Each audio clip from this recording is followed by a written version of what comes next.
Hi friends, ಎಲ್ಲರಿಗೂ ನಮಸ್ಕಾರ. ನಾನು ಈ ಥರ ಹತ್ತಿ ಕಾಳು ತೊಳೆದು ಒಣಗಿಸ್ಕೊಂಡಿದ್ದೀನಿ. ಇದರಿಂದ ನಾನು ಒಂದು ಕಾಫಿ ಮಾಡ್ತಾಯಿದ್ದೀನಿ. ಅದಕ್ಕೆ ನಾನು ಒಂದು ಪಾತ್ರೆ ಇಟ್ಕೊಂಡಿದ್ದೀನಿ. ಈಗ 1/4 kg ಹತ್ತಿ ಕಾಳನ್ನು ಅದಕ್ಕೆ ಹಾಕಿದ್ದೀನಿ. ಚೆನ್ನಾಗಿ ಒಣಗಿದೆ ಇದು. ಇವಾಗ ನಾನು ಗ್ಯಾಸ್ ಹಚ್ಚಿ ಇದನ್ನು ಹುರ್ಕೊಳ್ಬೇಕು.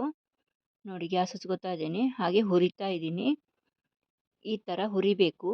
ಇದು ಕಲರ್ ಇನ್ನೂ ಚೇಂಜ್ ಆಗಬೇಕು. ಒಂದು 10 ನಿಮಿಷ ಈ ಥರ ಹುರ್ಕೊಂಡ್ರೆ ಸಾಕಾಗುತ್ತೆ. ಈ ಥರ ಚೆನ್ನಾಗಿ ಕೆಳಗೆ ಮೇಲೆ ಮಾಡಿ ಹುರಿಬೇಕು.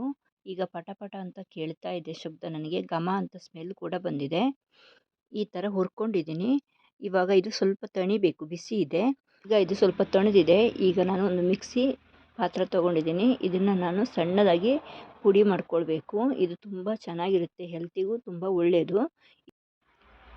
ಈ ಥರ ಪುಡಿ ಬಂದಿದ್ದೀನಿ. ನೋಡಿ, ಈ ಥರ ನೈಸಾಗಿ ಪುಡಿ ಮಾಡ್ಕೊಂಡಿದ್ದೀನಿ. ಆದರೂ ಇದನ್ನು ಸ್ವಲ್ಪ ನಾವು ಜರಡಿ ಇಟ್ಕೊಳ್ಬೇಕು. ಈ ಥರ ಜರಡಿ ಹಾಕಿ ನಾನು ಸಾಣಿಸ್ಕೋತಾ ಇದ್ದೀನಿ. ಈ ಥರ ಸಾಣಿಸ್ಕೋತಾ ಇದ್ದೀನಿ. ಈ ಥರ ಸಾಣಿಸ್ಕೊಂಡಾಗಿದೆ. ಇದು ವೇಸ್ಟು. ಇದನ್ನು ನಾವು ದನಗಳಿಗೆ ಬೇಕಾದರೆ ಹಾಕ್ಬೋದು, ದನ ಎಮ್ಮೆ ಯಾವ್ದಾದ್ರು ಹಾಕ್ಬೋದು. ಈಗ ನೋಡಿ, ಈ ಥರ ಪುಡಿ ರೆಡಿ ಮಾಡ್ಕೊಂಡಿದ್ದೀನಿ ನಾನು. ಇದು ಬಾಣಂತಿಯರಿಗೆ ಹೆಚ್ಚಾಗಿ ಮಾಡಿಕೊಡ್ತಾರೆ. ಜ್ವರ ಬಂದವಾಗ ನಾವು ಕೂಡ ಕುಡಿಬೋದು, ಏನು ತೊಂದರೆ ಇಲ್ಲ. ಎಲ್ಲರೂ ಇದನ್ನು ಯೂಸ್ ಮಾಡ್ಕೊಳ್ಬೋದು. ಈಗ ನೋಡಿ, ಈ ಥರ ಒಂದು ಲೋಟದಲ್ಲಿ ನಾನು ನೀರು ಹಾಕ್ಕೋತಾ ಇದ್ದೀನಿ. ಇದು ಅರ್ಧ ಲೋಟಕ್ಕೆ ನೀರು ಬತ್ತಬೇಕು, ಅಲ್ಲಿವರೆಗೆ ನಾವು ಕುದಿಸ್ಕೊಳ್ಬೇಕು. ನೋಡಿ, ಈ ಥರ ಕುದೀತಾ ಇದೆ ನೀರು. 1 ಚಮಚ ನಾನು ಈ ಹತ್ತಿ ಕಾಳಿನ ಪೌಡರ್ ಹಾಕ್ಕೋತಾ ಇದ್ದೀನಿ. ಈ ಥರ ಚೆನ್ನಾಗಿ ಕುದಿಬೇಕಿದು. ನೋಡಿ, ಆ ಥರ ಕುದ್ದು ಅಷ್ಟು ನೀರು ಬತ್ತಿದೆ. ಇವಾಗ ನಾನು 1 ಸ್ಪೂನು ಸಕ್ಕರೆ ಹಾಕೋತಾ ಇದ್ದೀನಿ. ಇದು ಕೂಡ ಕುದಿಸ್ಕೊಂಡಿದ್ದೀನಿ. ಈಗ ನಾನು ಅರ್ಧ ಲೋಟದಷ್ಟು ಹಾಲು ಹಾಕೋತಾ ಇದ್ದೀನಿ. ಇದು ಕೂಡ ಚೆನ್ನಾಗಿ ಕುದಿಬೇಕು.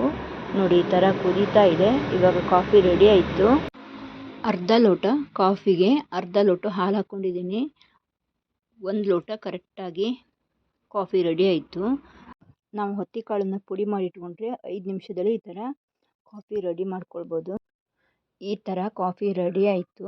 ನಿಮ್ಮ ತಲೆಯಲ್ಲಿ ಈಗ ಓಡ್ತಾ ಇರ್ಬೋದು, ಇದರಿಂದ ಕಾಫಿ ಮಾಡ್ತಾರಾ ಅಂತ. ನನಗೂ ಕೂಡ ಹಾಗೆ ಅನಿಸಿತ್ತು. ಆಮೇಲೆ ಅದ್ರ ಬಗ್ಗೆ ಕೇಳಿದಾಗ ಇದು ಬಾಣಂತಿಯರಿಗೆ ತುಂಬಾ ಒಳ್ಳೆಯದು ಅಂತ ಹೇಳಿದರು. ಹಾಗೆಯೇ ನಮಗೆ ಜ್ವರ ಬಂದಾಗ ಕೂಡ ಇದನ್ನು ಮಾಡಿ ಕುಡಿಬೋದು, ತುಂಬಾ ಒಳ್ಳೆಯದು ಅಂತ ಹೇಳಿದರು.